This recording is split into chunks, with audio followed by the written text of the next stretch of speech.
Hey everyone, back at the bench to show off another casting.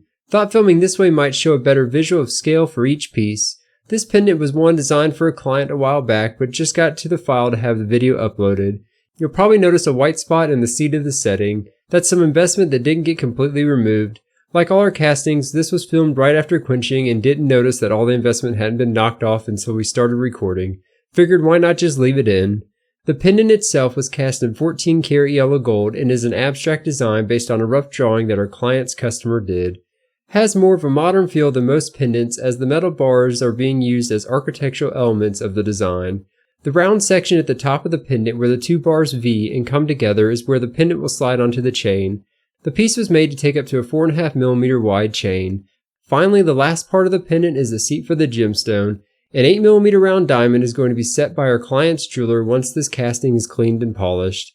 To see more examples of our custom work, feel free to visit our site or any of our social pages.